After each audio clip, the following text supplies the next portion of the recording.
to a brand new episode. In this episode I'm going to show you how to add a can, in this case it's going to be a gas can, that is going to be able to replenish the car's fuel when it drives. I've added back in the these icons for mobile device. If you don't know how to do it, then you have to follow my previous tutorial. It'll be linked in the description with the playlist with the rest of them. So, episode 4, let's get right into it. First thing we're going to do is we're going to add some objects to be able to collide with.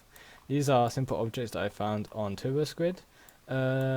What you might want to do is just add a physics collider, a rigid body set to active, and with a collision type to box. Once you've done that, we just need to make the script.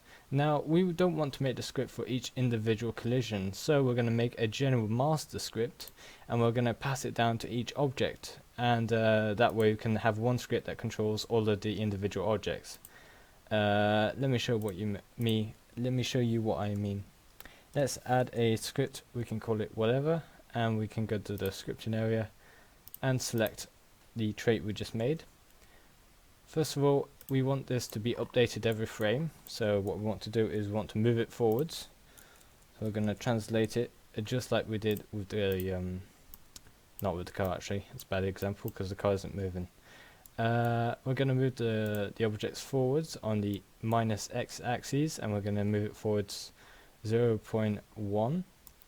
And now we need to define which object we want to move forward. If we just drop the object, then that means we'll have to make a script for each individual object, and that's not efficient, that's terrible.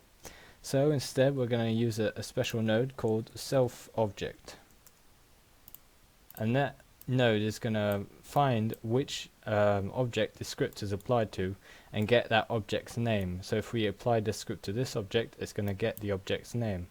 If we did the same for this object, it's still going to get the name, so it's going to work for whichever object you apply the script to, which is great. Also means you have one script that controls all of these different objects that you're going to have, and so you can just modify the script once and it will be automatically applied to all of them, which is super awesome. What we want to do here is first of all check and make sure it works.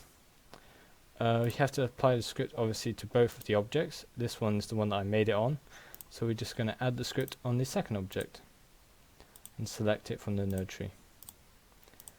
Now we can clean the project, run it, and usually what we would see is the gas cans coming towards the car.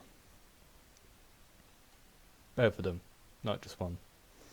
As you can see, they are both coming towards the car, although they don't do much, so we need to fix that because they're just physics objects, so they're just going to mess with the position of the car by knocking it. So what we want to do is we want to remove them. So remove the objects.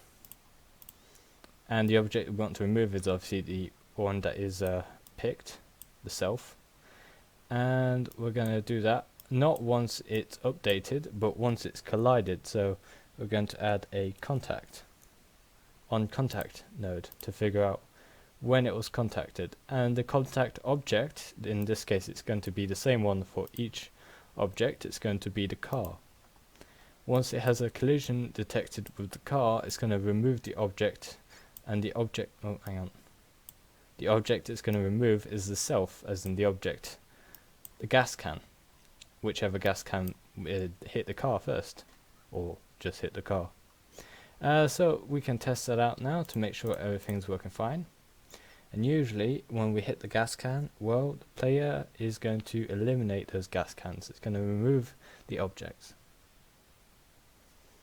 Now as you can see, boom, object's gone, so it doesn't interfere with the physics of the car.